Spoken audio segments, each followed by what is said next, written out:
லூக்கா 19வது அதிகாரத்தில் ஒரு சம்பவத்தை பார்க்குறோம்.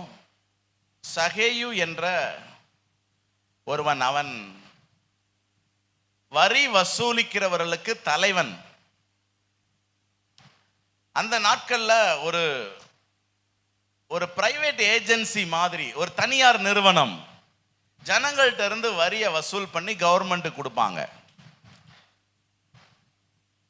இவங்க எவ்வளவு வசூல் பண்றாங்கிறத பற்றி கவர்மெண்ட்டுக்கு அக்கறை இல்லை. கவர்மெண்ட் ஒரு டார்கெட் வச்சிருக்கோம், அதை இவங்க கவர்மெண்ட்டுக்கு செட்டில் பண்ணணும். அதனால இந்த வரி வசூலிக்கிறவர்கள் ஜனங்களிடத்துல அநியாயமாய் வாங்குவார்கள், தடாலடியாய் வாங்குவார்கள். அதனால ஜனங்களுக்கு இந்த வரி வசூலிக்கிறவர்களை கண்டாலே பிடிக்காது. பைபிள்ல ஆயக்காரர்னு போட்டிருக்கோம். ஆயக்காரர்னாலே கொடும் பாவிகள் அப்படின்னு அந்த நாட்கள்ல மக்கள் கருதினார்கள். ஏனென்றால் இப்படி அநியாயமா காசு வாங்குறவங்க, சம்பாதிக்கிறவங்க என்ன அநாதை இல்லமா நடத்த போறான், ஆசிரமமா நடத்த போறான்? இல்ல, அந்த பணத்தை வச்சு இஷ்டத்துக்கு வாழ்வாங்க, துன்மார்க்கமாய் ஜீவிப்பார்கள், படுபாவிகளாய் இருப்பார்கள். அப்படிப்பட்டவன் தான் இந்த சகேயு. இந்த சகேயுவுக்கு என்ன பிரச்சனையோ தெரியல.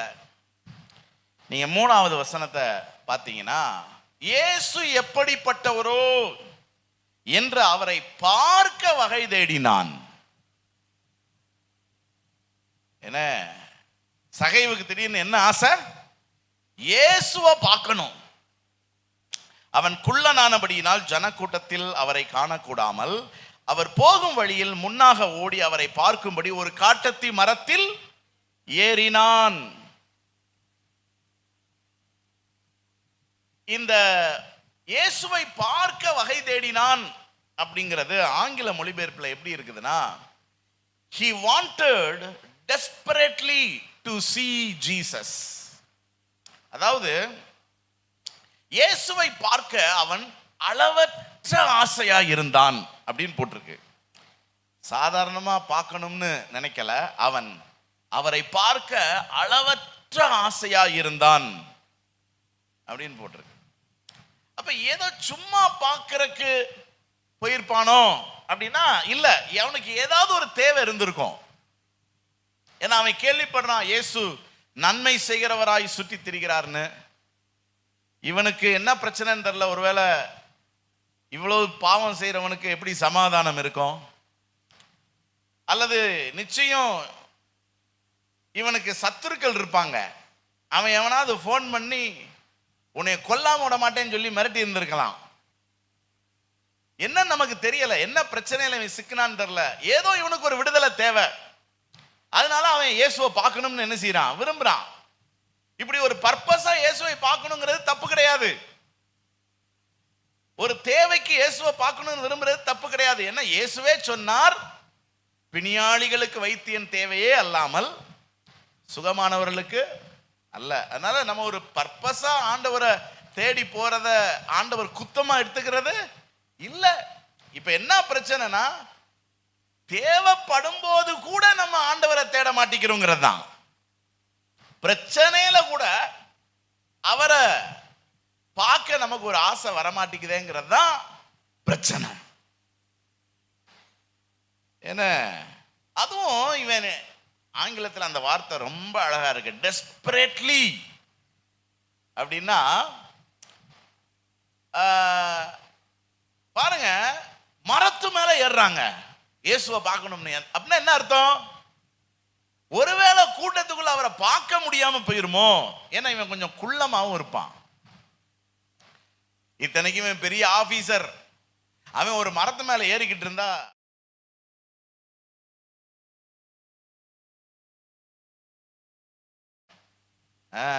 ஆனா இவன் மரத்து மேல ஏறான்னா அவனுக்கு இயேசுவை பார்க்கணும்னு எவ்வளவு ஆசை இருந்திருக்கும், அல்லது எவ்வளவு அவன் அதுக்கு தீவிரம் காட்டுறான் பாருங்களேன்.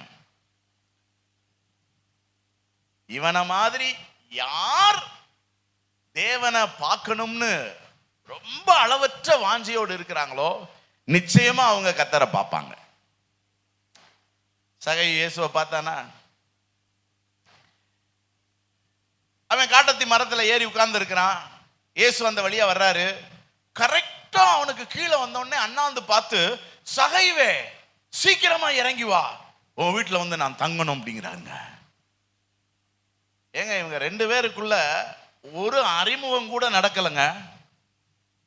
இயேசு இப்படி கிராஸ் பண்ணும்போது அங்கிருந்து, hi Jesus, I am Zacchaeus here, I am sitting upside, look here அப்படின்னு ஏதாவது அவன் பேசிக்கிட்டானா? இல்லைங்க. அப்ப எப்படி சகை பேர் இயேசுக்கு தெரியும்? யாரெல்லாம் இயேசுவை பார்க்கணும்னு ஆசைப்படுறாங்களோ அவருக்கு தெரிஞ்சிடும். இயேசுவை பார்க்க ஆசைப்படணும், அவ்வளவுதான். அப்ளிகேஷன் போட வேண்டியதில்லை, யார்ட்டையும் ரெக்கமெண்டேஷன் கேட்க வேண்டிய அவசியமோ. எவ்வளவு நல்ல தேவன் பாருங்க. ஆமாங்க, திருப்பதியில தரிசனம் பார்க்கணும்னா என்ன செய்யணுமா? என்ன செய்யணும்? டிக்கெட் வாங்கி நாள் கணக்கா வரிசையில் நிக்கணும். எவ்வளவுதான் நின்னாலும் எவ்வளவு நேரம் தான் பார்க்க விடுவாங்க? ஓ, நமக்கு என்ன தெரியும், நம்ம என்ன திருப்பதிக்கு போனோமா? சரி. ஆனா இங்க இயேசு எவ்வளவு நல்லவர் பாருங்க. அவரை பார்க்கணும்னு ஆசைப்பட்டாலே அவருக்கு தெரிஞ்சு போகுது. என் மகள் என்னை பார்க்க ஆசைப்படுகிறாள், என் மகன் என்னை பார்க்க ஆசைப்படுகிறான், அவனுக்கு நான் போய் தரிசனமாக வேண்டும் என்று ஓடி வருகிற தேவன் நம்முடைய தேவன் அப்படின்னு நான் இழுத்து பிரிச்சு மூச்சு விடாம சொன்னாலும் கைதட்டாம உட்கார்ந்து இருக்கிறீங்களே.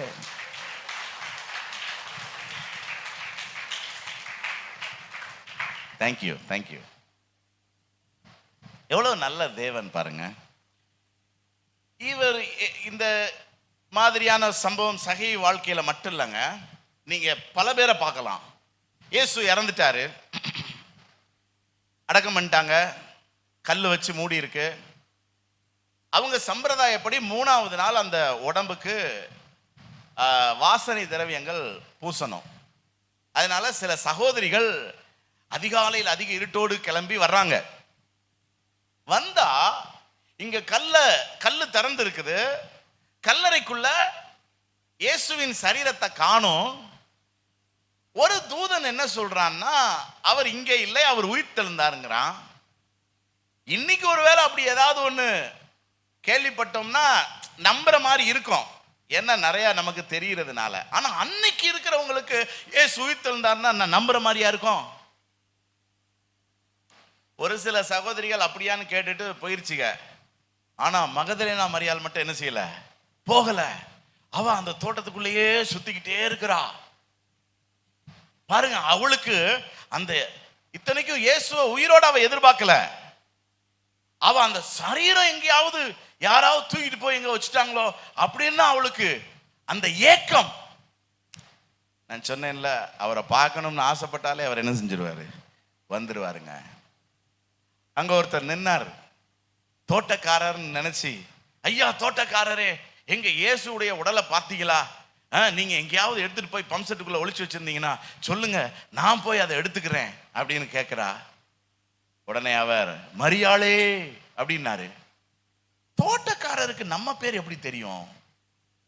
அப்பதான் அவளுக்கு இவர் தோட்டக்காரர் இல்ல, இவர் தான் யாரு, இயேசு. என்ன அற்புதம் பாருங்க. என்ன, இயேசு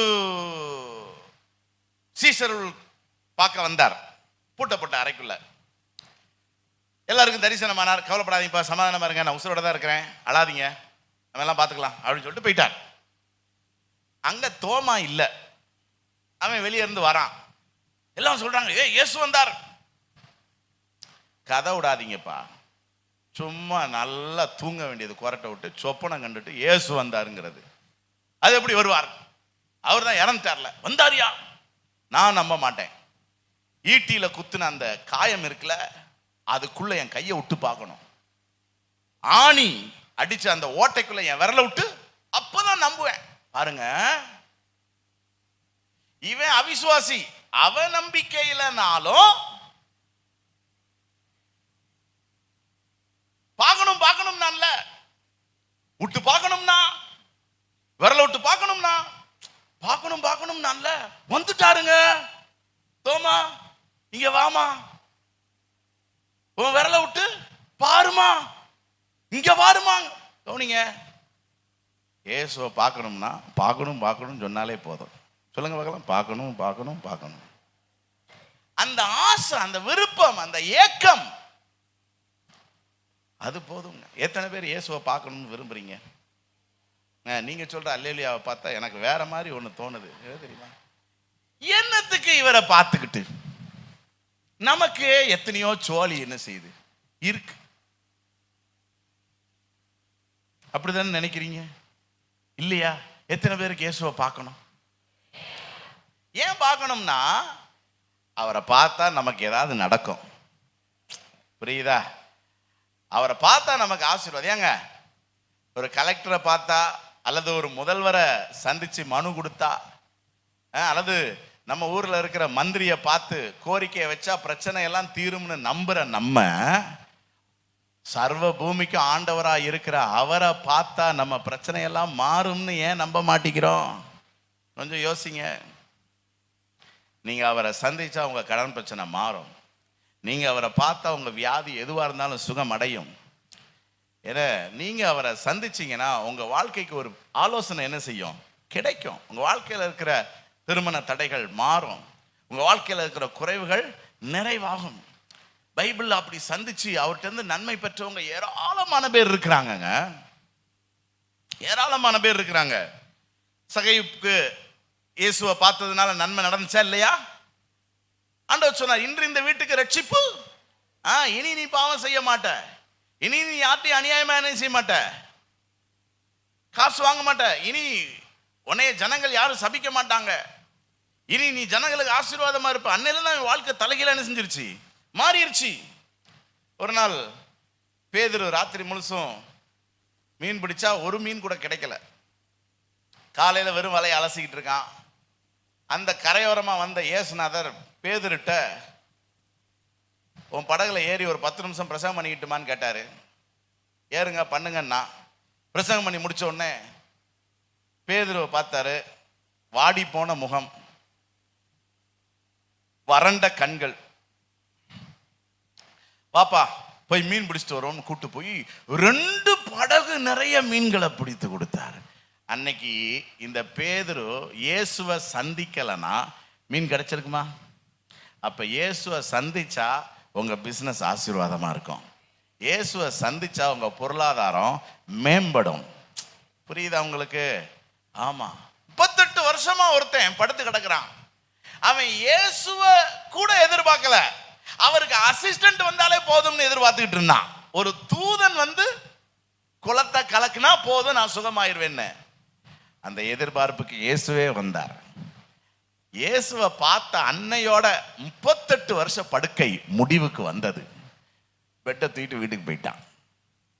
ஸோ இன்னைக்கும் இயேசுவை நீங்க பார்த்தா போதும், உங்க வாழ்க்கையில எல்லாம் நடக்கும், எல்லாம் கிடைக்கும். எங்க போய் பார்க்க? இப்ப அதான் பிரச்சனை. இயேசு மாம்சத்தில் இல்லை. 2000 வருஷத்துக்கு முன்னாடி அவர் இந்த பூமியில மனுஷனா பிறந்தப்ப 3.5 வருஷம் அவர் எங்கும் சுற்றி திரிந்து நல்லவராகவும் நன்மை செய்கிறவராகவும் பிசாசின் பிடியில் அகப்பட்ட யாவரையும் குணமாக்குகிறவராயும் ஊழியம் செய்தார். இப்ப எங்க? அவர் மாம்சத்துல இல்லை. ஆனா நல்லதுக்கு தான். அவர் இன்னைக்கு மாம்சத்துல இருந்தாருன்னு வச்சுக்கோங்களேன், நம்ம யாருமே பார்க்க முடியாது. எப்படின்னு கேட்கிறீங்களா?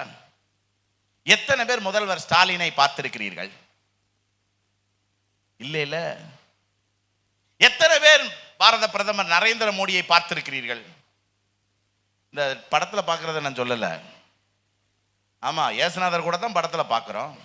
நேர்ல முடியாது. அவங்களெல்லாம் பார்க்க முடியாதுங்க. இயேசுநாதரே மாம்சத்துல இருந்தா பார்க்க முடியும்னு நினைக்கிறீங்களா? ஏங்க, அன்னைக்கு இயேசுநாதர் உட்கார்ந்து இருக்கிறாரு, ஊழியம் செஞ்சுக்கிட்டு இருக்கிறாரு. சில சின்ன பிள்ளைகள் அவரை போய் காலை தொட்டுட்டு வருவோம்ட்டு வந்தா அங்க ஒரு பாலிடிக்ஸ் இருக்குது. 12 சீஷர்கள் சுத்தி உட்கார்ந்துக்கிட்டு, ஏய் தொடாத, அங்கிட்டு போ அப்படிங்கிறான். அப்ப நிச்சயம் இயேசுநாதர் இன்னைக்கு இருந்தாருன்னு வச்சுக்கோங்களேன், அவரை சுத்தி ஒரு பெரிய அரசியலே நடக்கும். ஐயாவை பார்க்கணுமா? 1000 ரூபா டோக்கன் இருக்கு, 5000 ரூபா டோக்கன் இருக்கு, 10,000 ரூபா டோக்கன் இருக்கு. 1000 ரூபான்னா அப்பாயின்மெண்ட் அடுத்த மாசம் தான். 5000 ரூபான்னா 15 நாளுக்கு அப்புறம். இப்போ உடனே பார்க்கணும்னா 10,000 ரூபா. இது என்ன ஏசுநாதரா டோக்கன் போட சொன்னாரு? அவர் பேரை சொல்லி எல்லாவனும் டோக்கன் போடுவான், எல்லாவனும் புரோக்கர் வேலை பார்ப்பான். அப்ப நீங்க எல்லாம் பார்க்க முடியுமா ஏசுநாதரை? பணக்காரங்க மட்டும்தான் ஏசுநாதர் என்ன செய்ய முடியும். அதனாலதான் இயேசு மாம்சத்துல இல்ல. எத்தனை பேருக்கு சந்தோஷமா இருக்குது? இயேசு நம் எல்லாருமே பார்க்கக்கூடிய விதத்தில் இருக்கிறார். எப்படி அவரை நீங்க பார்க்கலாங்கிறத தான் நான் சொல்லி தரப்போறேன். 5 காரியங்கள். எப்படி அவரை நீங்க சந்திக்கலாம்? நீங்க அவரை பார்த்தீங்கன்னா, அவரை சந்திச்சீங்கன்னா உங்க வாழ்க்கையில நன்மை நடக்கும். முதல் காரியம் என்ன அப்படின்னா, அதிகாலை ஜெபம். அதிகாலை ஜெபத்துல யாரை பார்க்கலாம்? சொல்லுங்க சத்தமா. இயேசுவை பார்க்கலாம். நீதிமொழிகள் 8:17 சொல்லுது, அதிகாலையில் என்னை தேடுகிறவர்கள் என்னை கண்டடைவார்கள். எத்தனை பேர் வேதம் சத்தியம்னு நம்புறீங்க? சத்திய வேதம் சொல்லுதுங்க. அதிகாலையில வாப்பா என்னை நீ பார்க்கலாம்னு ஆண்டவர் சொல்றாரு. நம்புறீங்களா நம்பலையா? இந்த சமகால தமிழ் மொழிபெயர்ப்பு வேதம் ஒன்று இருக்குது. அதுல என்ன சொல்லி இருக்குது அப்படின்னா, 2வது பகுதி பாருங்க. என்னை கண்டுகொள்ள ஜனங்கள் கடுமையாக முயற்சி செய்தால் அவர்கள் கண்டுகொள்வார்கள். நம்ம பழைய மொழிபெயர்ப்புல கூட என்ன போட்டிருக்கு? என்னை தேடுகிறவர்கள், அதிகாலையில் என்னை தேடுகிறவர்கள் என்னை கண்டடைவார்கள்னு போட்டிருக்கு. இது அதிகாலையில் என்னை தேடுகிறவர்கள் என்னை கண்டடைவார்கள் போட்டிருக்கு. புது மொழிபெயர்ப்பு என்ன போட்டிருக்குது? என்னை கண்டுகொள்ள ஜனங்கள் என்ன செய்யணுமா? கடுமையாக முயற்சித்தால். அப்ப இந்த 2 வசனத்தையும் மிங்கிள் பண்ணி பார்த்தா நமக்கு என்ன புரியுது? அதிகாலையில எந்திரிச்சு ஜெபம் பண்றதுங்கிறது ஒரு கடுமையான முயற்சி. புரியுதா? அப்ப நம்ம பல நேரம் என்ன நினைக்கிறோம்? பாஸ்டர் காலையிலே எஞ்சி ஜெபம் பண்ண சொல்றாரு, அது எவ்வளவு கஷ்டம்னு பாஸ்டருக்கு தெரியல அப்படிங்கிறோம். தெரியும், பைபிளே சொல்லுதுல அது கடுமையான முயற்சி தானே. அப்ப பாஸ்டருக்கு கொஞ்சம் கூட இரக்கம் இருக்காதா? கிடையாது. நீ கடுமையா முயற்சி பண்ணா மட்டும்தான் கத்தரை எங்க திருப்பதிக்கு இங்க இருந்து வண்டி ஏறி போய் டோக்கன் வாங்கி வரிசையில நின்று காத்து கிடந்து வெயிலையும் குளிர்லையும் காஞ்சி சில வினாடிகள் தரிசிப்பாங்களாம். இயேசுநாதரை மட்டும் நோகாம அப்படியே இவங்க அதிகாலையில படுத்திருப்பாங்களாம். இயேசுநாதர் அப்படியே சொப்பனத்துல உலாவுவாராம். எவ்வளவு நல்லா இருக்கு பாத்தீங்களா? ஆண்டவர் சொன்னாரா, அதிகாலையில் நல்லா தூங்கு மகனே, நான் உனக்கு சொப்பனத்திலே வந்து உலாவுகிறேன். நீ காலையில எந்திரி, அது ஒரு கடினமான காரியம்தான். நீ அப்படி முயற்சி செஞ்சினா தான் உனக்கு பலன் உண்டு. அதுவும் அதிகாலையில் எந்திரினோடனே ஏதோ ஒரு நாள் 2 நாள் அல்ல, தொடர்ந்து எந்திரி. அது ஒரு வாழ்க்கை பழக்கமா கொண்டு வா. கடினம்தான், ஆனா அப்படிப்பட்டவர்களுக்கு தான் தேவன் தென்படுவார். நம்ம சபையில கனிராஜ் பிரதர், சசிகலா சிஸ்டர், நான் சாட்சியில கூட சொன்னேன்ல, அவங்க பொருளாதார நெருக்கடியில் இருந்தாங்கன்னு. இவருக்கு ஒரு வேலை இருக்கு, அந்த அம்மாவுக்கு ஒரு வேலை இருக்கு. 2 பேரும் சம்பாதிக்கிறாங்க. ஆனா அது ஒரு ஒரு குறிப்பிட்ட அளவான வருமானம் தான். அவங்க அம்மாவுக்கு ஒரு இடம் இருந்துச்சு, சொந்த இடம், சின்ன இடம். அதில் வீடு கட்டிடுவோம், ஏன்னா இவங்க ஒரு ஒத்தி பணம் வச்சுருந்தாங்க, சும்மா ஒரு சின்ன தொகை தான், அதை வச்சு ஒரு சின்ன வீடு கட்டிடுவோம்னு சொல்லி பிளான் பண்ணி வீடு கட்டினாங்க. கொஞ்சம் கடன் ஆயிடுச்சு, பிரதிஷ்டை கூட பண்ண முடியலை. என்கிட்ட கேட்டாங்க, எல்லாரையும் கூப்பிட்டு பிரதிஷ்டை பண்ண காசு இல்லைன்னா தேவையில்லை, எல்லாரும் சார்பா எனக்கு ஒரு ஃப்ரூட் சாலட் வாங்கி கொடுங்க, சாப்பிட்டுட்டு நான் ஜோம் பண்ணி பிரதிஷ்டை பண்ணிடுறேன். என்ன அப்படியே நடந்தது. இப்போ கடன் எல்லாம் அடைக்கணும், இருக்கிற வருமானம் பத்தலை, ரொம்ப பண நெருக்கடி.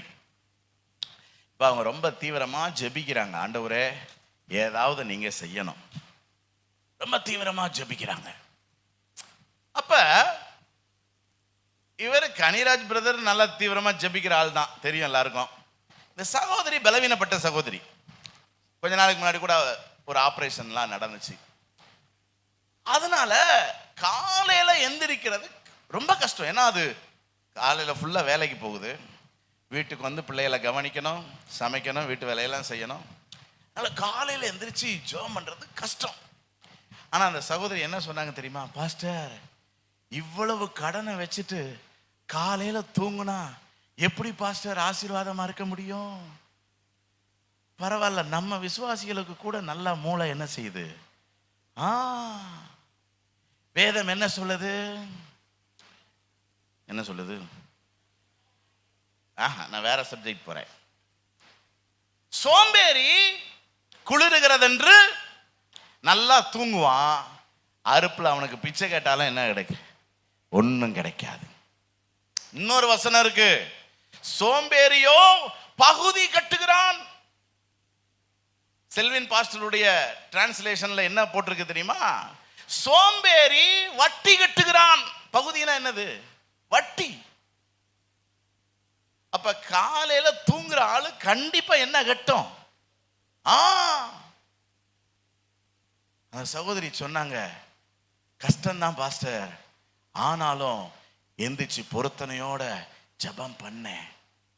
அதுலயும் வெள்ளிக்கிழமை சபைக்கு வந்து ஜெபிக்கிறது இன்னும் கஷ்டம். ஆனா ஒரு பொருத்தனை பண்ணேன், முழங்காலே நிற்பேன், முழங்கால் ரொம்ப வலிச்சதுன்னா நின்று ஜெபம் பண்ணுவேன், சேர்ல உட்கார்ந்து ஜெபம் பண்ண மாட்டேன்னு விடாம ஜெபம் பண்ணோம். கர்த்தர் அற்புதமா எங்களுக்கு வேலை வாய்ப்புகளை கொடுத்தார். சில கம்பெனியுடைய அக்கௌண்ட்ஸை பார்க்கும்படி கர்த்தர் வாய்ப்புகளை கொடுத்தார். இன்னைக்கு கடனெல்லாம் ஒவ்வொரு மாதம் அடைக்க வேண்டியது அடைச்சது போக மீதம் எடுக்கத்தக்கதாக வருமானத்தை கர்த்தர் பெருக்கி கொடுத்திருக்கிறார். அப்படின்னு எங்க வீட்டுக்கு வந்து சாட்சி சொல்லிட்டு, கானான் தேசத்துக்கு ஏற்கனவே அவங்க கொடுத்துருக்காங்க போன வருஷம், இப்ப புதுசா ஒரு காணிக்க வேற கானான் தேசத்துக்கு கொடுத்துட்டு போனாங்க. அதிகாலையில எந்திரிச்சு ஜெபம் பண்ற ஆளால எங்களுக்கு இருக்கிற லாபத்தை கொஞ்சம் கணக்கு பண்ணி பாருங்க. அதிகாலையில எந்திரிச்சு ஜெபம் பண்ணீங்கன்னா உங்களுக்கு லாபம். இப்ப அப்பதான் நான் யோசித்து பார்த்தேன், நான் ஏன் கானான் தேசத்துக்காக கடனாளியா இருக்கிறேன்? என் ஜனம் என்ன செய்யுது? தூங்குது. நான் தூங்குறது இல்ல. ஏன்னா கானான் தேசத்துக்கு கடன் நான் எப்படி அடைக்க? நீங்க கொடுத்தா தானே அடைக்க. அப்ப நீங்க காலைல எழுந்து ஜெபம் பண்ணீங்கன்னா நீங்க கர்த்தரை சந்திக்கிறீங்க, கர்த்தர் உங்களை ஆசீர்வதிக்கிறாரு.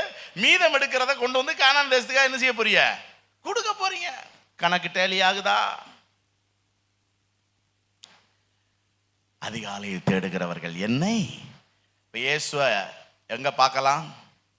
காலையில எழுந்து பாட்டு பாடுங்க, ஜெபம் பண்ணுங்க. கவனிங்க, வெள்ளிக்கிழமை ஒரு நாள் சபைக்கு வந்து ஜெபிக்கிறதுங்கிறது ஏன் கஷ்டம் தெரியுமா? மற்ற நாள் தூங்குறதுனால. நீங்க எல்லா நாளும் எந்திரிச்சிங்கன்னா தான் வெள்ளிக்கிழமை என்ன செய்ய முடியும்? சபைக்கு வர முடியும். தேவ பிள்ளையே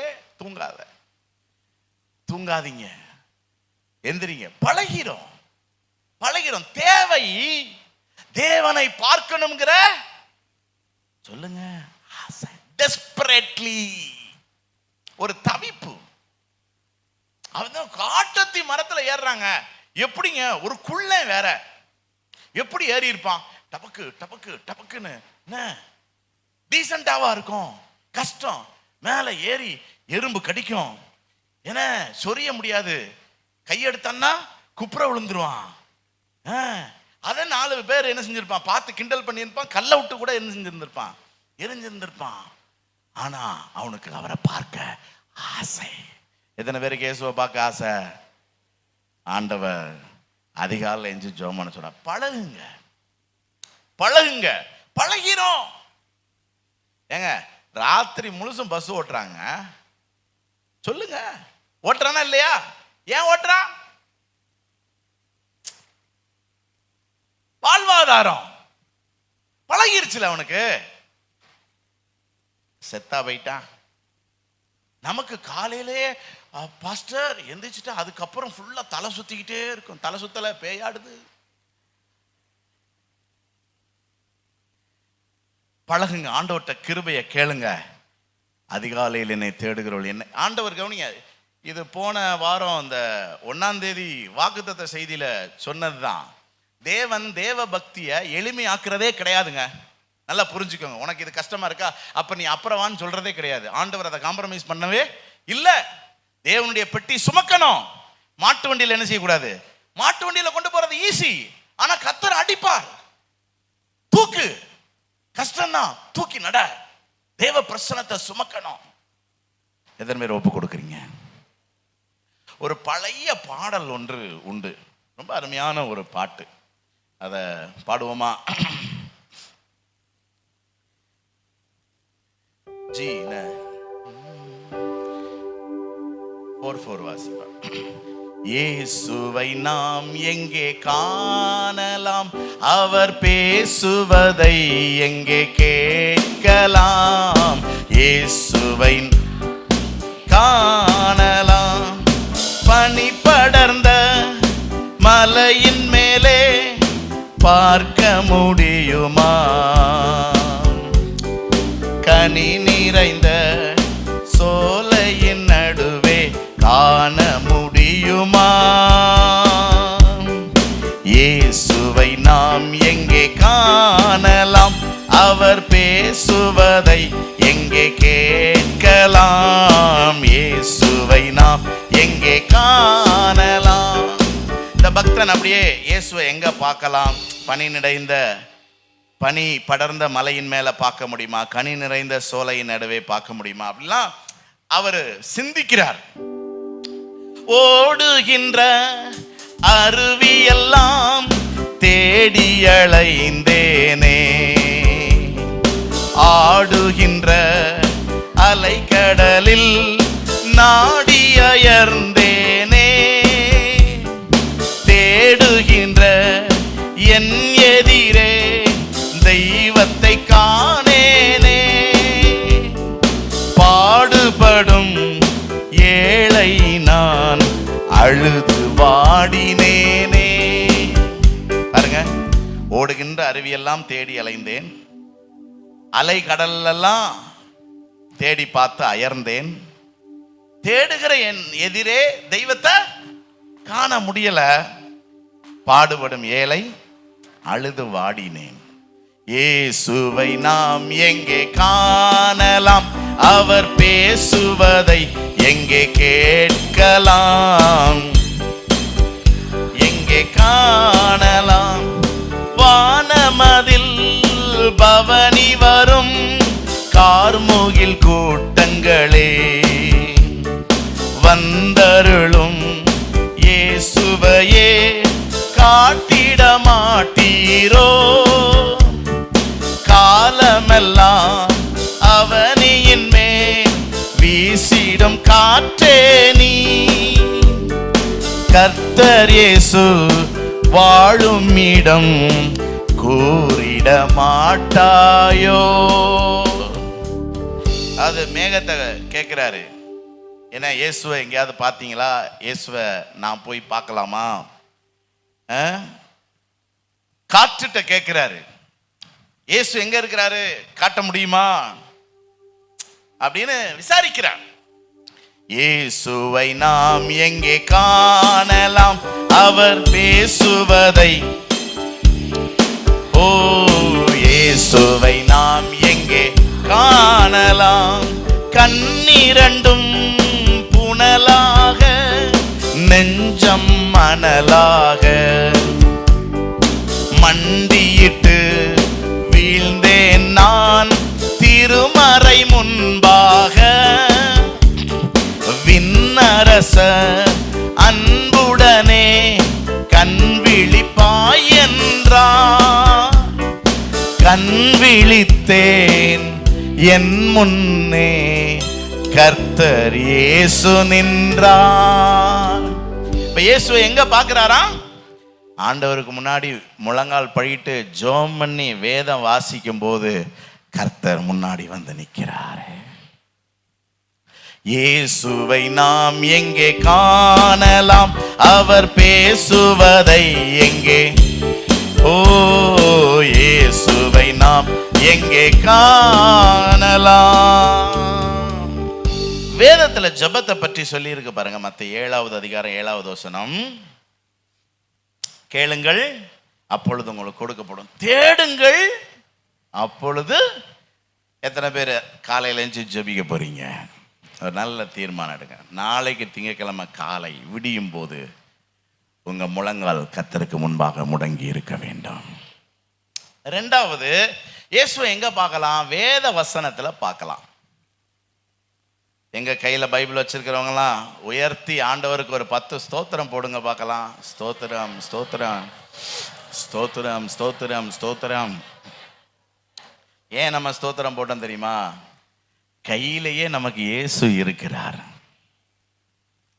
என்ன எங்க மனுஷன் கடவுளை தேடி கிழக்கிருந்து மேற்க போறான், வடக்கிருந்து தெற்க வர்றான். பாத்தியில 3 நாள் நம்ம ஐயா எங்க இருந்தாரு? விவேகானந்தர் பக்கத்துல உட்கார்ந்துட்டு தவமாய் தவம் இருக்கிறார். ஆனா இயேசு எங்க இருக்கிறாரு? ஒவ்வொருத்தர் கையில இருக்கிறாருங்க. பாருங்க, யோவான் 1:1 சொல்லுது, ஆதியிலே வார்த்தை இருந்தது. யோவான் 1:1 என்ன சொல்லுது? ஆதியிலே. இதே ஆதியில போய் பாருங்க, ஆதியாகமம் 1:1 ஆதியிலே தேவன். அப்ப இங்க ஆதியிலே வார்த்தை, அங்க ஆதியிலே தேவன். அப்படின்னா ஆதியிலே தேவன் வார்த்தையாய் இருந்தார், ஆதியிலே இந்த வார்த்தை தேவனாய் இருந்தது. அப்ப அந்த ஆதியில் இருந்த தேவன் யாரு? வார்த்தை. அப்புறம் 14வது வசனத்துக்கு வந்தீங்கன்னா யோவான் 1:14 சொல்லுது, அந்த வார்த்தை மாம்சமாகி நம்ம மத்தியில வாசம் பண்ணினார். இந்த உலகத்துல அந்த வார்த்தையாகிய தெய்வம் மனுஷனா பிறந்தவர்ல அவருக்கு இயேசு என்று பெயர் சூட்டப்பட்டது. ஆக்சுவலா அவருக்கு ஒரிஜினல் நேம் என்னதான்? ஒரிஜினல் நேம் என்னது? வார்த்தை, வேர்டு. சரி, இப்ப அவருக்கு என்ன? இப்ப அவர் எங்க இருக்காரு? பரலோகத்துல இருக்கிறாரு. வெளிப்படுத்தல் 19:11 பாருங்க. வெளிப்படுத்தல் 19:11, பின்பு பரலோகம் திறந்திருக்க கண்டேன், இதோ ஒரு வெள்ளை குதிரை காணப்பட்டது, அதன் மேல் ஏறி இருந்தவர் உண்மையும் சத்தியமும் உள்ளவர் எனப்பட்டவர். அவர் தான் கர்த்தராகிய இயேசு. அவர் நீதியாய் நியாயம் தீர்த்து யுத்தம் பண்ணுகிறார். அவருடைய கண்கள் அக்கினி ஜுவாலை போல இருந்தது, அவருடைய சிரசின் மேல் அநேக கிரீடங்கள் இருந்தது. அவருக்கே அன்றி வேறொருவருக்கும் தெரியாத ஒரு நாமம் எழுதியிருந்தது. இரத்தத்தில் தோய்க்கப்பட்ட வஸ்திரத்தை தரித்திருந்தார். ஏன் இரத்தத்தில் தோய்க்கப்பட்ட வஸ்திரம்? அவர்தான் கர்த்தராகிய இயேசு, நமக்காக அடிக்கப்பட்டவர், ரத்தம் சிந்தினவர். அந்த அடையாளத்தை நமக்கு காண்பிக்கணுங்கிறக்காக ரத்தத்தில் தோய்க்கப்பட்ட வஸ்திரத்தை தரித்திருந்தார். கடைசி என்ன போட்டிருக்கு? அவருடைய நாமம் வார்த்தை. அப்ப தேவன் யார்? வார்த்தை. இயேசு யார்? வார்த்தை. அப்ப இயேசு எங்கே இருக்கிறார்? இயேசுவை எங்கே காணலாம்? இயேசுவை எங்கே காணலாம்? வார்த்தையில. மண்டியிட்டு வீழ்ந்தேன் நான் திருமறை முன்பாக. இயேசு எங்கே காணலாம்? வார்த்தை. சரிங்க, இந்த வார்த்தையை கர்த்தர் எதுக்காக நமக்கு கொடுத்திருக்கிறார்? அழகான ஒரு பைண்டிங்ல பைபிளா. இதை நீங்க என்ன பண்ணணும் தெரியுமா? ஒரு நல்ல கண்ணாடி பெட்டி செஞ்சு அதுக்குள்ள வச்சிருங்க, பூட்டிருங்க, நல்லா திறக்காதீங்க, காத்து போயிரும். டெய்லி அதை பார்க்கும் போதெல்லாம் தொட்டு கும்பிடுங்க. அதுக்காக கொடுத்திருக்கிறார் கர்த்தர். ஆனா நம்ம அந்த வேலையை நல்லா செய்வோம். டெய்லி கீழே வச்சுட்டு ஒரு 7 தடவை சாஷ்டாங்கமா விழுந்து இதை வணங்குன்னு சொன்னீங்கன்னு வச்சுக்கோங்களேன். 7 என்ன பாஸ்டர், 77 தடவை கூட நாங்கள் என்ன செய்கிறோம்? விழுந்து விழுந்து தொட்டு கும்பிட்றோம். ஆனால் 7 வசனத்தை கூட நாங்கள் என்ன செய்ய மாட்டோம். பாருங்களேன் பாருங்களேன். நீங்க மதுரையில் ஒரு சகோதரி ஒரு சாட்சி சொன்னாங்க. அவங்க நிறைய பேரை ரட்சிப்புகளை நடத்தி இருக்கிறாங்க. ரொம்ப ஆச்சரியமா கேட்டேன், எப்படி சிஸ்டர்னு. எங்களுக்கு ஏதாவது ஒரு பிரச்சனைன்னு சொல்லி ஜோம் பண்ண கூப்பிடுவாங்க பாஸ்டர். அப்போ நான் என்ன செய்வேன் அப்படின்னு சில விஷயங்கள் சொன்னாங்க. அதில் ஒரு சாட்சி என்னன்னா, ஒரு பயங்கரமான பில்லி சூனியத்தில் கட்டப்பட்ட ஒரு சகோதரி சாக போகுது. யாரோ சொல்லியிருக்காங்க அவங்கள கூப்பிட்டு ஜோம் பண்ணுங்க சரியாயிரும்னோடனே ஃபோன் பண்ணி இருக்கிறாங்க. உடனே இந்த சகோதரி ஒரு சிலரை கூப்பிட்டுக்கிட்டு போயிருக்காங்க. இது லாக்டவுன் பீரியடில் நடந்தது. ஆட்டோவில் ஏறி போயிருக்காங்க. அந்த வீட்டுக்கு போய் ஜோம் பண்ணி முடிச்சுட்டு அவங்க ஒரு பைபிள் அவங்களுக்கு கொடுத்துருக்குறாங்க. கொடுத்துட்டு இதை வாசிங்க, உங்களுக்கு சரியாகும், இதை வாசித்தாத்தான் உங்களுக்கு சரியாகும் சொல்லிட்டு வந்துட்டாங்க. அடுத்த வாரம் அந்த சம்மா எந்திரிச்சு நல்லா ஆகி சர்ச்சுக்கே கிளம்பி வந்துருச்சு. இன்னைக்கு ரட்சிக்கப்பட்டு ஞானஸ்நானம் எடுத்து அந்த சபையில ஒரு அற்புத சாட்சியா இருக்குது. பில்லி சூனியத்திலிருந்து சுகமாக்குனது எது? எனக்கே அப்பதான் கண்ணு திறந்துச்சு. ஏங்க, ஊழியம் செய்யறது ரொம்ப ஈஸி. ஆளுக்கு ஒரு பைபிள் என்ன செய்யுங்க, வாங்கி கொடுத்துருங்க. விடுதலை இதுல தான் இருக்குது, வார்த்தையில தான் இருக்குது. இப்ப என்ன பிரச்சனைனா, இதை வாசிக்க முடியாது. ஏன்னா இவ்வளோ பெரிய புக்கா, இன்னும் பொடி பொடி எழுத்தா இருக்கு, இன்னும் ஒண்ணுமே புரிய மாட்டேங்கி. வாசித்தா போர் அடிக்கும். அவர் அப்படியே என்ன செய்யும், தலை சுத்தம், கண்ணை கெட்டிக்கிட்டு வரும். எல்லாம் பேய் பண்றது. ஏன்னா கவனிங்க, ஏசாயா 29:11 வாசித்து பாருங்களேன். ஏசாயா 29:11, ஆதலால் தரிசனம் எல்லாம் உங்களுக்கு முத்திரிக்கப்பட்ட புஸ்தகத்தின் வசனங்களை போல் இருக்கும். இதைத்தான் சொல்லியிருக்கு. இந்த வேதம் ஒரு மாதிரி முத்திரிக்கப்பட்ட புஸ்தகமா, அதாவது ஒன்றும் விளங்காத புஸ்தகம் மாதிரி இருக்கும். வாசிக்க அறிந்திருக்கிற ஒருவனுக்கு அதை கொடுத்து நீ வாசி என்றால், புரியுதா? வாசிக்க அறிந்திருக்கிற ஒருவனுக்கு வாசி என்றால் என்ன சொல்லுவான்? இது என்னால் கூடாது, இது புரியல அப்படின்மா. அல்லது வாசிக்க தெரியாதவனிடத்தில் புஸ்தகத்தை கொடுத்தால் ரொம்ப சுத்தம். வாசிக்க தெரிஞ்சவனே என்ன சொல்றான், என்னால முடியல, ஒண்ணுமே புரியலங்கிறான். பிறகு வாசிக்க தெரியாதவன்ட்ட கொடுத்தா, அப்ப என்ன சொல்ல வர்றாருன்னா கர்த்தர், ஏப்பா இது உனக்கு புரியாதுதான், உனக்கு புரியணும்னு அவசியம் இல்லை, வாசி. ஏன்னு நான் சொல்றேன், கவனிங்க. இதுல வெறும் வார்த்தை இல்லைங்க, இந்த வார்த்தையில ஒரு ஆவி இருக்கு. இப்ப ஆதியில அந்த வார்த்தை இருந்துச்சுல, அந்த வார்த்தை தான் அந்த உலகத்தை சிருஷ்டித்தது.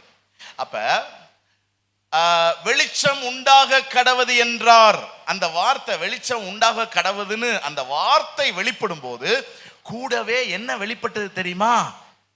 ஒரு ஆவி, ஒரு வல்லமை, ஒரு பவர், ஒரு கிரியேட்டிவ் பவர். அதனாலதான் இயேசு சொன்னார், என்னுடைய வார்த்தை ஆவியாயும் ஜீவனாயும் இருக்கிறது. எல்லாரும் சொல்லுங்க, இயேசுவின் வார்த்தை ஆவியாயும் ஜீவன. அது வெறும் வார்த்தை அல்ல. புரியுதா உங்களுக்கு? இப்ப ஒரு பகுதியை நான் வாசிக்கிறேன்னு வைங்களேன். கர்த்தாவே, உம்முடைய கோபத்தில் என்னை கடிந்து கொள்ளாதையும், உம்முடைய உக்கிரத்திலே என்னை தண்டியாதையும், என் மேல் இரக்கமாயிரும். கர்த்தாவே, நான் பலனற்று போனேன், என்னை குணமாக்கும். கர்த்தாவே, என் எலும்புகள் நடுங்குகிறது, என் ஆத்துமா மிகவும் வியாகுலப்படுகிறது. கர்த்தாவே, எதுவரைக்கும் இறங்காது இருப்பீர்? திரும்பும் கர்த்தாவே, என் ஆத்துமாவை விடுவியும், உம்முடைய கிருபை நிமித்தம் என்னை ரட்சியும். ஏதாவது விளங்குதா? இத வாசிக்கிறது இப்ப எனக்கு அட் பிரசன்ட்ல ஏதாவது கருத்து சொல்லுதா? ஆனா நான் வாசிக்கிறேன் பாத்தீங்களா, இது வெறும் வார்த்தையாக அல்ல, அது ஆவியாயும் ஜீவனாயும் எனக்குள் புறப்பட்டு வருகிறது. புரியுதா? இதுதான் சத்தியம். அதனால புரியுதோ புரியலையோ நீங்க என்ன செய்யணும்? வாசிக்கணும். ஏங்க, பில்லி சூனிய கட்டுல இருக்கிறதே வாஸ்து சுகமாயிருச்சுன்னா, ஓ நல்லா தானே இருக்கிறீங்க. அப்ப வாஸ்தா இன்னும் நம்ம என்ன செய்யலாம்? நல்லா ஆயிரலாம். புரியுதா? நல்லா வாசிங்க, வசனத்தை வாசிங்க. இதுல தான் கர்த்தர் இருக்கிறார். இயேசு எங்க பார்க்கலாம்? வார்த்தையில. மூணாவது இயேசு எங்க பார்க்கலாம் அப்படின்னா, பாஸ்டர்ட்ட பார்க்கலாம். இயேசு எங்க பார்க்கலாம்? சொன்ன நான் என்ன சொன்னேன்? சொன்ன பாஸ்டர்ட்டன்னு. இயேசு எங்க பார்க்கலாம்? எந்த பாஸ்டர்ட்ட? ஏன்னா அது வேற கேட்க வேண்டியது இருக்கு. கவனிங்க, கலாத்தியர் 4:14. கலாத்தியர் 4:14 பவுல் சொல்றாரு கலாத்திய சபைக்கு, என் சரீரத்தில் உண்டாயிருக்கிற சோதனையை நீங்கள் அசட்டை பண்ணாமலும், அதாவது என்னையை நீங்க அசட்டை பண்ணாமலும் அரோசியாமலும் தேவதூதனை போலவும், என்ன சொல்லியிருக்கு அடுத்து, இயேசு கிறிஸ்துவை போலவும் ஏற்றுக்கொண்டீர்கள். பவுல அவங்க பவுலா ஏற்றுக்கொள்ளல, யாரா ஏற்றுக்கொண்டாங்களாம்? இயேசுவா ஏற்றுக்கொண்டார்களாம். அப்ப பாஸ்டரை எப்படி ஏற்றுக்கொள்ளணும்? புரியுதா? சத்தியம் புரியுதா? ஆமா. ஏன்னா அவர்கள் இயேசுவை காண்பிக்கிறார்கள். இன்னைக்கு பாருங்க, உங்களுக்கு இந்த ரகசியங்களை வேதத்திலிருந்து கற்றுக் கொடுக்கறதுக்காக நேற்று ராத்திரி முழுசு நான் முழிச்சு கிடந்திருக்கேன். கேட்டு பாருங்க, எங்க வீட்டில் இருக்கிறவங்க சாட்சி. நாங்க சாது கிடையாது. நாங்கள் குடும்பமாக வாழ்கிறதுனால நாங்கள் எப்படி வாழ்கிறோங்கிறது எங்கள் குடும்பத்துக்கு என்ன செய்யும் தெரியும். நேற்று ராத்திரி முழுசு முழிச்சிருந்துருக்கிறேன். உங்களுக்கு இயேசுவை எங்கே பார்க்கலான்னு சொல்லி கொடுக்கறதுக்காக வேதத்தில் தேடி, அப்போ இயேசுவை எங்கே பார்க்குறீங்க? பாஸ்டர்ட்ட. பவுல் தான் சொல்கிறாரு. பாருங்க, இது என்னன்னா நம்ம பார்க்குற பார்வை தான். புரியுதா? நீங்க செல்வினா பார்த்தீங்கன்னா செல்வின், இயேசுவா பார்த்தீங்கன்னா இயேசு. எப்படி பார்க்க போறேன்? என்ன கொடுமை தெரியுமா? இயேசுவையே அந்த சொந்த ஊருக்காரங்க இயேசுவா பார்க்கல. தெரியுமா? வாசிங்க மத்தேயு 13:54.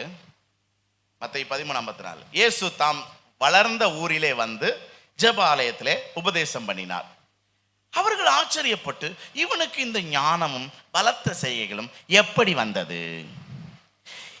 இப்ப இது என்னமோ பாசிட்டிவா இவங்க ஆச்சரியப்படல. பரவாயில்லையா, அருமையா பேசுறாரியா அப்படின்னு இவங்க ஒன்றும் நல்ல விதமா ஆச்சரியப்படல. அடுத்து சொல்றாங்க பாருங்க, இவன் தச்சனுடைய குமாரன். கேட்டாங்களா? அதுங்க இப்போ உதாரணத்துக்கு ஒருத்தர் இருக்கிறாரு, அவர் ரொம்ப படித்து நல்ல நிலைமையில இருக்கிறாரு, இன்னும் எல்லாரும் கனம் பண்ணுறாங்க. அதே சொந்த ஊருக்காரன் எப்பயுமே மானத்தை கெடுக்கிறவனாக தான் இருப்பான். அவன் சொந்த ஊருக்காரன். அப்போ இவர் வந்த உடனே பக்கத்தில் இருக்கிறவங்க எல்லாம், பாரியா பெரிய ஆளியா அப்படின்னு, இவங்க அப்பா முழு நேரமும் தண்ணி போட்டு ரோட்டில் தான் திரும்பிமா கேட்டானா? இப்போ அவங்க அப்பா எப்படி இருந்துட்டு போறாரா, இவன் எவ்வளவு கஷ்டப்பட்டு வாழ்க்கையில முன்னேறி வந்திருக்கான் இவர். அப்ப சொந்த ஊருக்காரனாலே அப்படித்தான் பேசுவான். அதாவது தெரியுமாமா, அவனை சின்னதுல இருந்து தெரியுமாமா, அதனால தச்சனுடைய குமாரன் அல்லவா, இவங்க அம்மா மரியாதை தானே கேட்டாங்களா? இப்ப இவர்களுடைய உடன் பிறந்த சகோதரர்கள்லாம் நம்ம கூட தானே இருக்கிறாங்க. பாருங்க, இப்படி சொல்லி என்ன இடரல் அடைந்தார்கள்.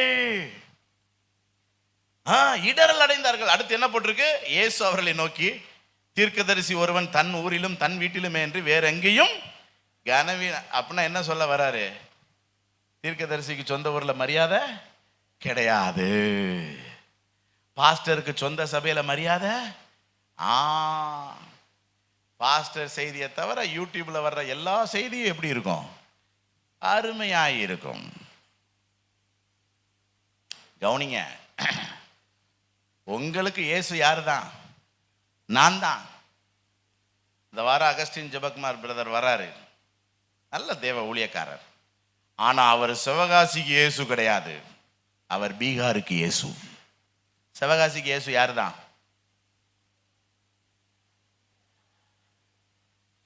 முன்னக்கூட்டியே சொல்லி வைக்க வேண்டியது இருக்குது. உண்மையா இல்லையா? சொல்லுங்க. உங்களுக்கு ரட்சிப்பின் வழியை காட்டுகிறவர்கள் யார்?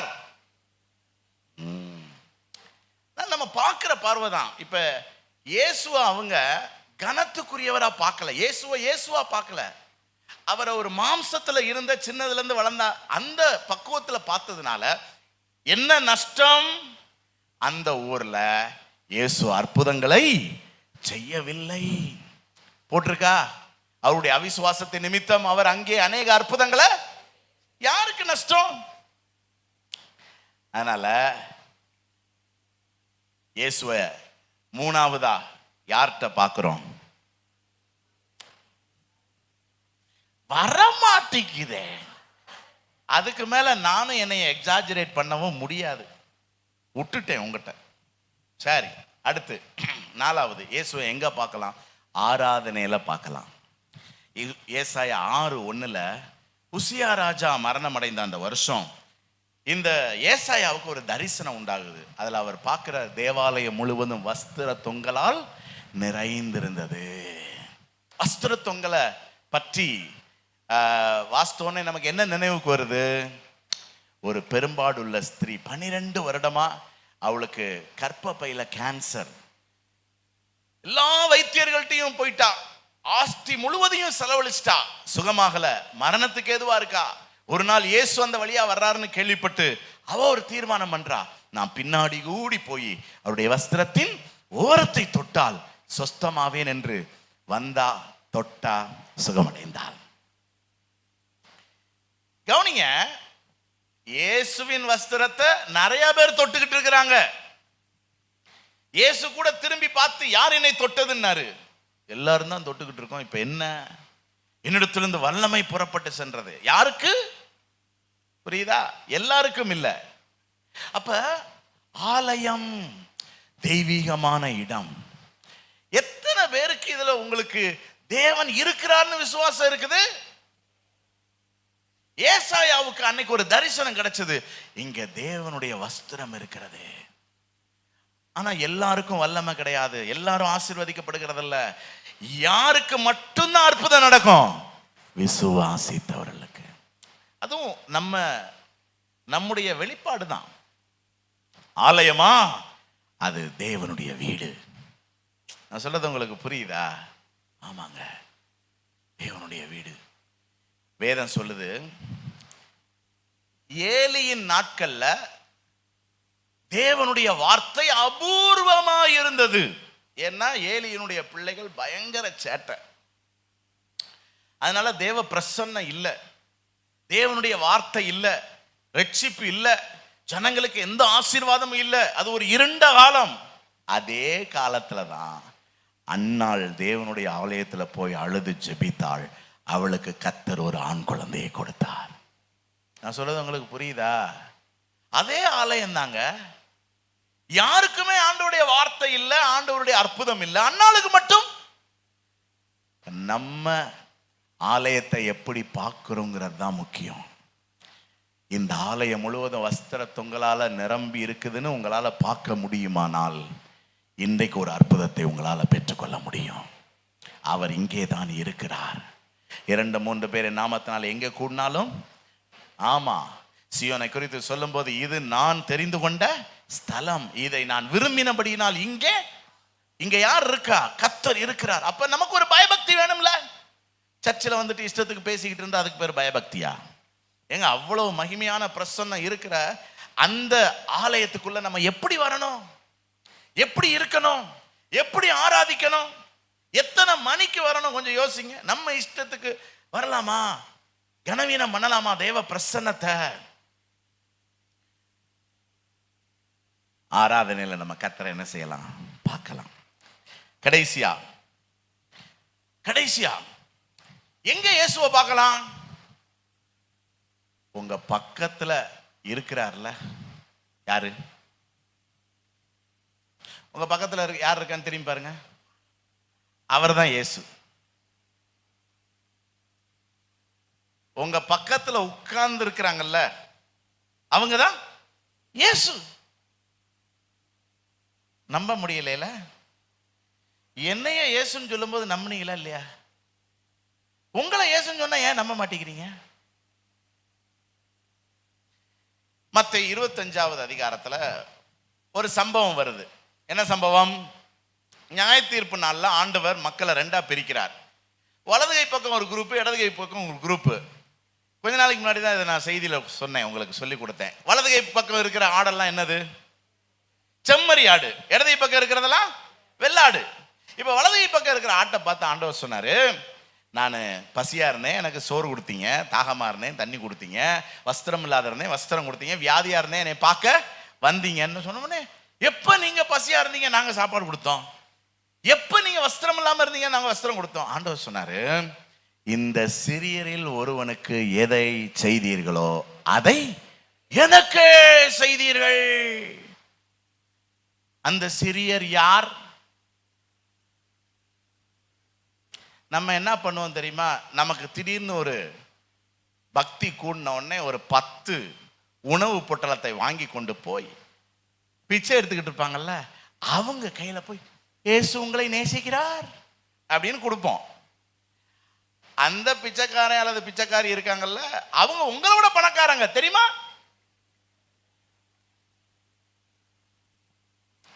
முந்தி தாங்க இந்த தர்மம் எடுக்கிறவங்க எல்லாம் உண்மையிலேயே தர்ம சங்கடமான நிலைமையில இருந்தாங்க.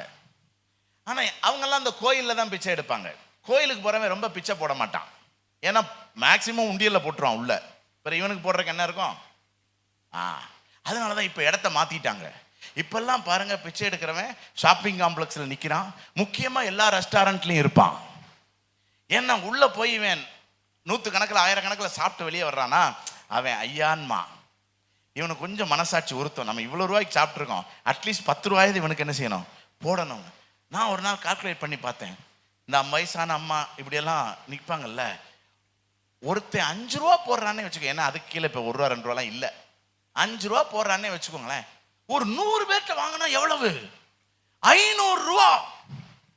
ஒரு நாள் இன்கம் எவ்வளவு? 500. இந்த 500 ரூபாயில இந்த அம்மா சீப்பு வாங்கி தலையை சீவ போறது கிடையாது, இந்த ட்ரெஸ்ஸை மாத்த போறது கிடையாது, சோப்பு வாங்கி குளிக்க போறது, செருப்பு வாங்கி போட போறது, ஆக மொத்தம் எந்த செலவும் இல்லை.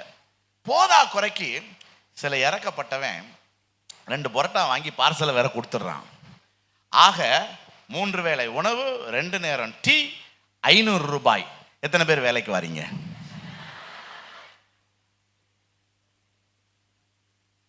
ஏங்க இப்படி ஒரு ஆள்கிட்ட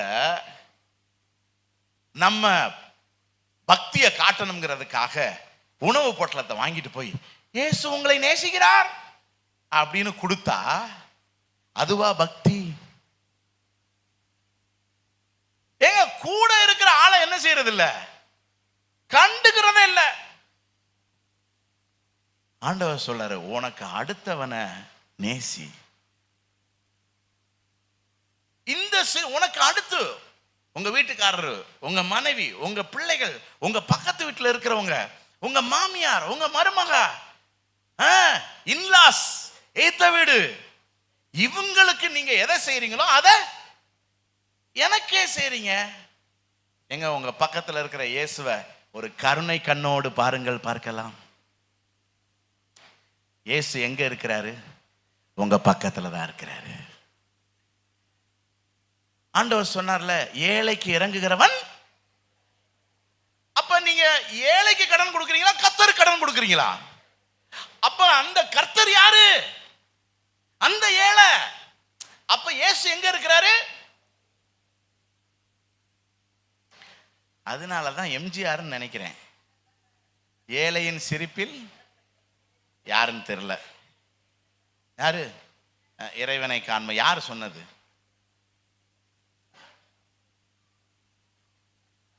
யாரு? நீங்க தானா? இது அதுக்கு மேல காமெடியா இருக்கு. ரைட், ஓகே, சரி. யாரும் சொல்லிட்டு போறாங்க, ஆனா பைபிள்ல இருந்து அந்த தத்துவம்லாம் என்ன செஞ்சிருக்கு, வந்திருக்குங்க. ஒருத்தர் கிறிஸ்மஸ் விருந்துக்கு ஏசுநாதரை இன்வைட் பண்ணியிருக்கிறார். ஏசுநாதரை வர்றேன்னொடனே தடபடலா வீட்டில் சமைச்சு டேபிள் நிறைய நிரப்பிட்டார். இயேசு வர்றதுக்கு தாமதம் ஆகுது. திடீர்னு கதவை தட்ட சத்தம் கேட்டோடனே எல்லாம் பரபரப்பாயிட்டாங்க, இயேசு வந்துட்டார். போய் கதவை திறந்தா ஒரு பிச்சைக்காரன் நிற்கிறான். ரொம்ப பசிக்குது, கொஞ்சம் சோறு போடுங்க அப்படிங்க. எந்த நேரம் வந்து நிற்கிற, ஒரு 3 மணி நேரம் கழிச்சு வாங்கி, விருந்தெல்லாம் முடிஞ்சதுக்கப்புறம் மீதி இருக்கிற தரம் போ அப்படின்னு சொல்லி அனுப்பிவிட்டான். இயேசுவை காணோம். இன்னும் 2 மணி நேரம் ஆகுது. ஒரு சின்ன குழந்தைய வச்சுட்டு ஒரு அம்மா வந்துச்சு, ரொம்ப பசிக்குதுமா, ஒரு 3 மணி நேரம் கழிச்சு வா, ஏற்கனவே விருந்தாளிக்காக வெயிட் பண்ணிட்டு இருக்கோம், சீக்கிரம் போ, வந்துருவாரு எங்க இயேசுநாதர். போ. போயிடுச்சு. ஏசுனா வரவே இல்லை. இதுகளுக்கு ரொம்ப சோர்வாய் போச்சு. இருக்கிறத சாப்பிட்டுட்டு கழுவி பாத்திரத்தை கவுத்திட்டு எல்லாத்தையும் பத்திரமா எடுத்து ஃப்ரிட்ஜில் வச்சுட்டாங்க. அது வேற விஷயம். தூங்கிட்டா. அப்படி இவனுக்கு ரொம்ப கலக்கம். ஐயோ, இன்னைக்கு ஏசுனா வர்றேன்னு சொல்லிட்டு ஏமாத்திட்டாரு. வார்த்தையில் உண்மையுள்ளவர், எப்படி நம்ப? வர்றேன்னாரு, வரல. நைட்டு சொப்பனத்தில் இயேசு வந்தார். என்ன இயேசுவே, ஏன் காணும் உங்களை? வந்தேன்ப்பா. வந்தீங்களா? பொய் சொல்லாதீங்க, நாங்க எல்லாம் சமைச்சு வச்சுட்டு உங்களுக்காக வெயிட் பண்ணிக்கிட்டு இருந்தோமே, நீங்க வரல. டேய், 2 தடவை வந்தேன். எப்படி? ஒரு முறை பிச்சைக்காரனா வந்தேன், துரத்தி விட்ட. சரி, வேற கெட்டப்ல வருவோம்ட்டு ஒரு குழந்தைய வேற என்ன செஞ்சேன், தூக்கிட்டு வந்தேன், அப்பையும் துரத்தி விட்டேன்.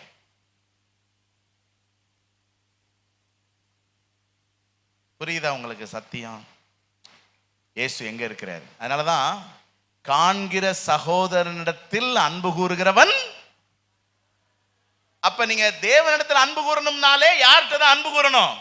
சகோதரன், கூட இருக்கிறவன், வீட்டுல இருக்கிறவன், அக்கம் பக்கத்துல இருக்கிறவங்க, ஏழைகள், எளியவர்கள், எல்லாரையும் நம்ம நேசிக்கும் போது ஆக்சுவலா அவங்க தான் இயேசு. சொல்ல எத்தனை பேருக்கு புரியுது?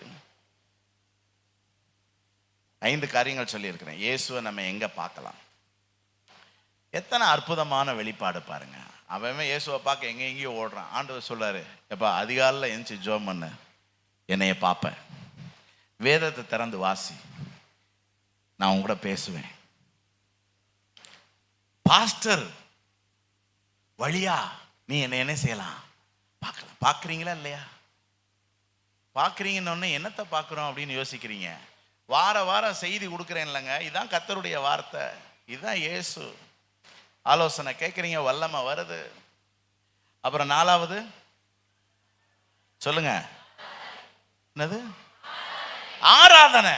ஆராதனை.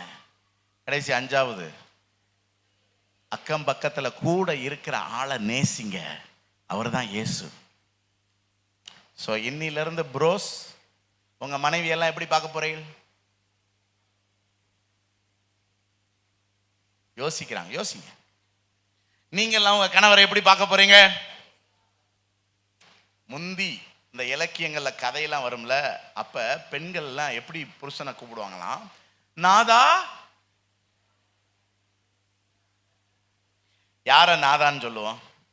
இயேசு நாதா. அவர்தான் இயேசு நாதா. சாராள் புருஷனை என்ன எப்படின்னு கூப்பிட்டாலாம்? ஆண்டவரே. அப்ப நான் ஒன்னும் புதுசாலாம் சொல்லல, பழைய இலக்கியத்தை உங்கள் கண்களுக்கு முன்பாக கொண்டு வந்து நிறுத்துகிறேன். இப்ப எல்லாம் ரொம்ப ஃபேஷன் ஆகி போச்சு. ஹாய் டை எல்லாம் பாதி பேர் பேரை சொல்லி தான் என்ன செய்யறாங்க. இப்போ புதுசா வர்றதுங்க ஒரு மாதிரி இருக்குதுங்க. சரி, நீங்க பேரை சொல்லினாலும் கூப்பிடுங்க, ஆனா யாரா பாருங்க. இனி இயேசுநாதர்ட்ட சண்டை போடாதீங்க. இனி இயேசுவ கையை நீட்டி அடிச்சிடாதீங்க. முடிப்போமா? கவனிங்க, கடைசி பகுதிக்கு வந்துட்டோம். எம்மாவு சீடர்கள் 2 பேர் ஊருக்கு போய்கிட்டு இருக்காங்க. இயேசு இறந்துட்டாருன்னு ஒரு பக்கம், இயேசு உயிர் தெழுந்துட்டாருன்னு இன்னொரு செய்தி. குழப்பத்தில் இருக்கிறாங்க. எப்படி ஒருத்தர் எழும்ப முடியும்? அப்ப ஒருத்தர் கூட வர்றாரு. அவர் இதுக்கு முன்னாடி அவங்க பார்க்கல. இவங்க 2 பேர் மட்டும் தான் தனியா போய்கிட்டு இருந்த மாதிரி இருந்துச்சு. திடீர்னு ஒருத்தர் எங்க இருந்து வரீங்க? இப்படிதான் போய்கிட்டு இருக்கேன். எங்க வரீங்க? அப்படியே அங்க போறேன். அப்படியா? என்ன ஒரு மாதிரி சோகமா பேசிட்டு போறீங்க? ஆமா, இயேசுன்னு ஒருத்தர், அவர் இறந்துட்டாரா, நான் திடீர்னு உயிர் தந்துட்டான்னு சொன்னா என்ன? இப்ப இயேசு பேசிக்கிட்டே வராரு. நல்லா இன்ட்ரெஸ்டிங்கா இருக்குது அவர் பேசுறது. அப்படியே போனவர், இவங்க இந்த பக்கம் ஊருக்கு போறாங்க, அவர் அந்த பக்கம் போறவர் மாதிரி போறாரு. உடனே இவங்க கூப்பிட்டாங்க, எங்க வீட்டுக்கு வாங்கன்னு. சரி, வீட்டுக்கு போகணும்னு சாப்பிட்றாங்க. அவங்க அந்த அப்பம் சாப்பிடுவாங்க. ஏன்னா இயேசு அப்பத்தை எடுத்து பிட்டார். உடனே அவர்கள் கண்கள் திறக்கப்பட்டு அவர் அப்பதான் யாருன்னு தெரியுது, இயேசு. அந்த உங்களுக்காக பிற்கப்படுகிற அப்பந்தான் இது. ஆண்டவர் சொன்னார், இது உங்களுக்காக பிற்கப்படுகிற என்னுடைய சரீரம், இது உங்களுக்காக சிந்தப்படுகிற என்னுடைய ரத்தம், இதை புசித்து இதை பானம் பண்ணும்போது என்னை நினைவு கூறும்படி இதை செய்யுங்க. அப்ப இப்ப நம்ம திருவிருந்து ஆசரிக்க போறோம். யாரை பார்க்க போறீங்க? யாரை கையில வாங்க போறீங்க? இது ஏதோ கோயில் பிரசாதம் கிடையாதுங்க, இதுதான் இயேசு. யாரை உட்கொள்ள போறீங்க? அப்ப இயேசுவின் வஸ்திரத்தை தொட்ட அந்த பெண்ணுக்கு ஒரு அற்புதம் நடக்குமானால், இந்த திருவிருந்து ஆசரிக்கிற உங்க வாழ்க்கை எவ்வளவு ஆசீர்வாதமா இருக்கும்னு இதை விசுவாசிக்கிறவங்களுக்கு தான். நான் சொன்னது புரியுதா உங்களுக்கு? நீங்க உங்க பார்வை தான், நீங்க கொடுக்கிற கனம், நீங்க அதை எப்படி ஏற்றுக்கொள்றீங்கிறத வச்சுதான். இது 6வது குறிப்பா கூட நீங்க வச்சுக்கலாம். இயேசுவை எங்கே காணலாம்? திருவிருந்துல காணலாம். ஸோ பயபக்தியோட நம்ம இந்த பந்தியை என்ன செய்யணும்? ஆசரிக்கணும்.